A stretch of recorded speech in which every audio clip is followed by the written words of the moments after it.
आप सभी को जय मसीह की प्रभु बहुत आशीष दे। जैसे कि यहाँ पर लिखा है, सावधान किन बातों के विषय में, उन 7 प्रकार के पापों के विषय में सावधान होने की ज़रूरत है आज। जैसे कि आपको पहले बता दी गई थी, सबसे पहला जो पाप बताया गया था, जिन 7 पापों को शैतान इस्तेमाल करता है। शैतान पाप के कुछ ऐसे 7 तरीक़ों को इस्तेमाल करता है जिनके द्वारा एक विश्वासी गिर सके। जिसमें कि सबसे पहले आपको बताया था कि व्यभिचार। दूसरे नंबर पे जो बताया था आपको, घमंड। और आज तीसरे नंबर पे जो बात करेंगे, लालच को लेकर। तो आज जो तीसरा टॉपिक है अपना, वो है लालच। शैतान व्यभिचार में एड़ी चोटी का जोर लगाता है एक विश्वासी को गिराने में, घमंड में डालने में। घमंड की आत्मा काम करती है और एक लालच की आत्मा। ये आत्माएं होती हैं जो 7 प्रकार के पाप हैं। ये 7 प्रकार की आत्माएं कह सकते हैं हम। आत्माएं जो विश्वासी के अंदर घुसकर, जो मनुष्य के अंदर होकर काम करती है। और ये पार्ट है तीसरा। इस वीडियो के 2 पार्ट पहले से बन चुके हैं। अगर आपने पहला और दूसरा देख लिया है तो अच्छी बात है। अगर नहीं देखा तो आप उनको ज़रूर देखें। खुदावंद का रूह हमसे बात करेगा और नई करेक्शंस, परफेक्शंस मिलेंगे। क्योंकि देखो, हम सुबह से लेकर शाम तक या कई महीनों में हमने बहुत बार बड़े से बड़े सामर्थ्य प्रचार हमने सुने हैं। बहुत बड़े सामर्थ्य प्रचार सुने, बड़े अभिषिक्तों के द्वारा, दासों के द्वारा, सेवकों के द्वारा, विश्वासी के द्वारा, अभिषिक्तों के द्वारा, profit, apostle, evangelist, teacher, preachers, pastors के द्वारा, है ना। बड़े सरमन सुने हमने, बड़ी तादाद में। ऐसे सरमन, ऐसे प्रचार जिनके द्वारा बस दिल भर जाए और आंखें नम हो जाएं और कि ऐसा लगे कि अब सब कुछ बदल जाएगा। लेकिन सिर्फ वो सुना ही है हमने, उसको हमने अपनी ज़िंदगी में लागू नहीं किया है। ध्यान से समझना, उनको अपनी ज़िंदगी में लागू नहीं किया। सुनने से ही ज़िंदगी नहीं बदलती है, उसके अनुसार करना भी हमें, है ना। तो ये 2 पार्ट बीते हुए के 2 पार्ट ज़रूर देखना, पहला पार्ट और दूसरा पार्ट। अब जो पार्ट है, ये है तीसरा पार्ट जो हम शुरू करने जा रहे हैं। पवित्र आत्मा को हमारी मदद करना। जो तीसरे नंबर का जो पाप की आत्मा जो काम करती है, लालच की, ये दुष्ट आत्मा एक विश्वासी को लालच में डालती है। किसी भी प्रकार का लालच हो सकता है। हम शॉर्ट में इन बातों को सीखेंगे। पवित्र शास्त्र में इस विषय में क्या बता रखा है, पवित्र शास्त्र लालच के बारे में क्या कहता है। तीसरा क्या था? लालच। अगर हम देखें लालच के बारे में, तो पवित्र शास्त्र में इसके विषय में क्या बताता है। अगर पुराने नियम में देखते हैं, कहीं ना कहीं लालच के विषय में हमें उदाहरण मिलते हैं। जब एसाव को भूख लगी थी, एसाव ने भूखा था वो, और भूख के दौरान उसका जो भाई था याकूब ने एक दाल बनाई। मूंग की दाल, पता नहीं मसूर की दाल थी, कौन सी दाल थी वो। और याकूब ने दाल बनाई और वो दाल अपने भाई के पास लेकर आया।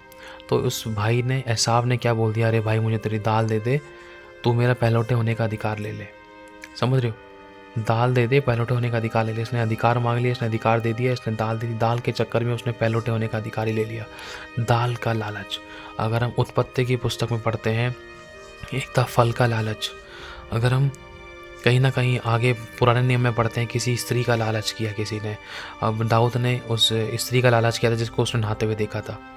किसी ने किसी के धन का लालच, किसी ने किसी के तन का लालच, किसी ने सोने का, किसी ने चांदी का, किसी ने ईंट का, किसी न किसी वस्तु का लालच किया, है ना। कहीं ना कहीं खुदावंद हमें इन बातों को बताता है। अगर इसको अगर गहराई से जाने, शिमशोन से भी एक गलती हुई थी। शिमशोन के मन में भी एक लालच ने काम किया था, जो एक स्त्री की देह का लालच था।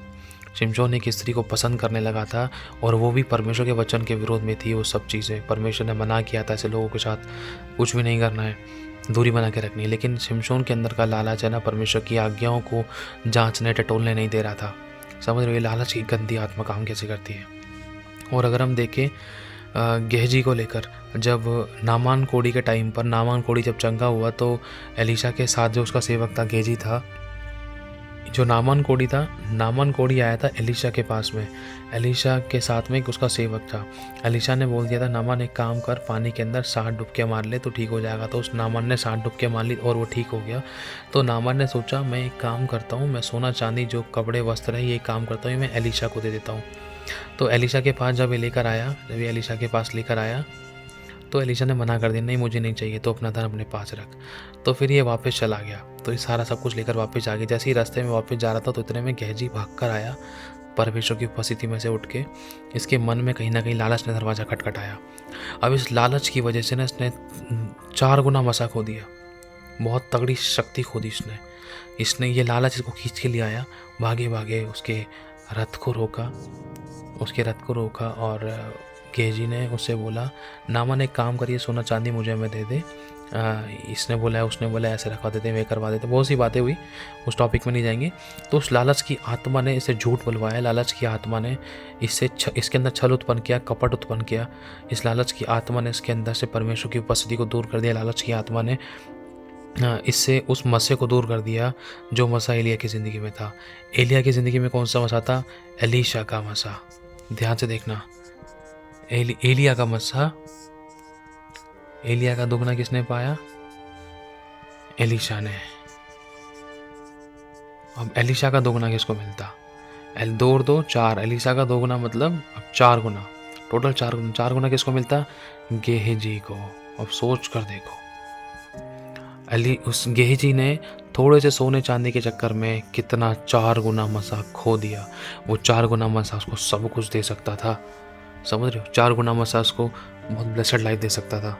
पता है क्यों? क्योंकि देखो, जब 2 गुना मसा, एलिया का 2 गुना मसा जब एलीशा पर आया था, तो और इसी एलीशा के पास नामान को इतना सोना चांदी लेकर खुद ब खुद आया था, मांगने की भागने की जरूरत नहीं पड़ी कहीं। तो सोच कर देखो, परमेश्वर इसको, गेहजी को कितना कुछ ब्लेस ना करता है ना, कितना कुछ कर आशीष देता है उसको। तो परमेश्वर इन बातों के विषय में बताना चाहता है कि एक विश्वासी अपना मस्सा, और 4 गुना मस्सा मिलने वाला था गेहजी को, लेकिन गेहजी ने खो दिया। लालच आ गया इसके मन में और खुदा की दृष्टि में गिर गया था गेहजी। और इसी प्रकार से अब जैसे गेहजी के सामने शैतान लालच लेकर आया था, यीशु के सामने शैतान लालच लेकर आया था रोटी का। विश्वासियों के सामने, अभिषिक्तों के सामने, सेवकों के सामने, सेवकों को गिराने के लिए, उनकी कॉलिंग से उनको भटकाने के लिए, पाप में डालने के लिए शैतान कहीं ना कहीं धन का लालच लेकर आता है, शरीर का लालच लेकर आता है, या प्रॉपर्टी का लालच लेकर आता है, या किसी न किसी प्रकार का कोई भी ऐसा लालच लेकर आता है जिससे कि एक विश्वासी अपनी कॉलिंग से गिर जाता है, भटक जाता है। शैतान लालच को इस्तेमाल करता है, चाहे वो खाने का लालच था, चाहे वो पीने का, चाहे वो पहनने का, चाहे वो बढ़ने का, चाहे वो उठने का, चाहे डॉक्यूमेंट्स का, चाहे किसी की प्रॉपर्टी का, तन मन धन का, किसी प्रकार के, किसी के स्वभाव का। कहने का मतलब जैसे किसी के रूप का, कि वो मुझे बहुत सुंदर लगती है, वो मुझे बहुत सुंदर लगता है, हैंडसम लगता है, सो मेनी थिंग्स, लालच है ना। शैतान उन्हीं चीज़ों के अंदर एक विश्वासी को गिराता है, और परमेश्वर बिल्कुल नहीं चाहता कि कोई विश्वासी गिरे, समझ रहे हो? तो कई प्रकार के लालच वाली गंदी आत्माएं एक विश्वासी को पाप में डालने के लिए इस्तेमाल करती, लालच वाली गंदी आत्माएं एक विश्वासी को पाप में डालने के लिए तैयार रहती है, अपना पूरा 100% देती हैं कि परमेश्वर के इस दास को कैसे गिराया जाए। समझना, चाहे वो प्रभु का दास शादीशुदा है या वो अनमैरिड है, किसी भी कंडीशन में, किसी भी प्रकार से, अगर वो व्यभिचार में नहीं फंसा, व्यभिचार का लालच उसको नहीं मिला, तो धन का लालच मिल सकता है, पूरे मौके मिल सकते हैं, चोरी के, झूठ के, या ठगने के, धोखाधड़ी के पूरे मौके, लालच को करने के, अपने लालच के अपनी भूख को पूरा करने के, समझ रहे हो? तो कई प्रकार की लालच वाली गंदी आत्माएं एक विश्वासी को गिराने के लिए पूरी कोशिश करती हैं। जैसे हम वचन में पढ़ते हैं, लिखा है, सब प्रकार का लोभ या धन का लोभ कहीं ना कहीं बुराई की जड़ है। बुराई की जड़ है, एक जड़ होता है लोभ, किसी प्रकार का लालच करना, है ना, एक बुराई की जड़ है, एक बुराई की शुरुआत होती है। और ऐसा करके तो बहुत से लोगों ने अपना विश्वास रूपी जहाज़ तो नाना प्रकार की परीक्षाओं में फंसने के कारण डुबा लिया, और बहुत से लोग विश्वास से भटक गए, और वो सोच रहे हैं कि खुदा की सेवा कर रहे हैं। ऐसे करते करते शैतान ने उनको ऐसा भटका दिया कि कहीं ना कहीं विश्वासी लोग परमेश्वर से दूर हो गए, या किसी के धन की, या किसी के शरीर की, या अपनी अभिलाषाओं की, किसी मूर्ति पूजा की, किसी न किसी प्रकार की कोई ना कोई ऐसे लालच, किसी न किसी ऐसी चीज़ों की सेवा करने लग रहे थे। उन मालूम भी नहीं है विश्वासियों को।